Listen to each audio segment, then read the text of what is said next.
बिस्मिल्लाहिर्रहमानिर्रहीम अस्सलामु अलैकुम। मैं हूं शेख वकास। मैं आज एक बार फिर आपको एक और चीज़ क्लियर कर देता हूं, जिसको मैं पहले भी एक दो दफ़ा क्लियर कर चुका हूं। तो आज मुझे कमेंट्स से आप लोग बताएंगे कि आपको समझ आई है कि नहीं आई है। यहाँ पे दो चीज़ें बार बार पूछी जा रही हैं।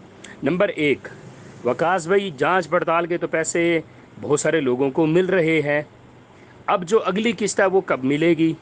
और मेरा जांच पड़ताल में नाम आया हुआ है बट मुझे पैसे नहीं मिले, फलाने को मिल गए, ईद से पहले भी मिले, अभी भी मिले हैं। यहाँ पे मैं ये क्लियर करता चलूँ कि ये पैसे तो मिल रहे हैं। जिनका सर्वे हुआ है, याद रखिएगा, एहसास कफालत में सिर्फ उन्हीं को पैसे मिलेंगे।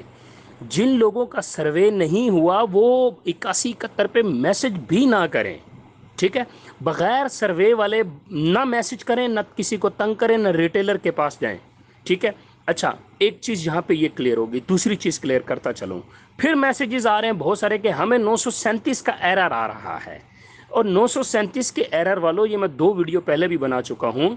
ये उन लोगों को मैसेज आता है जिनका सर्वे ही नहीं होता, जिनका नाम रजिस्ट्रेशन में भी नहीं आता, जिनका नाम रजिस्टर्ड ही नहीं होता। तो मोस्टली लोगों को 937 का एरर आता है, और 938 का एरर उन लोगों को आता है जिनका कार्ड ब्लॉक कर दिया जाता है, या किसी वजह से उनको ब्लॉक कर दिया जाता है, उनके पैसे नहीं आते, फिर वो थंब का निशान लगाते हैं, देन जाके उनको पैसे मिलते हैं, ठीक है?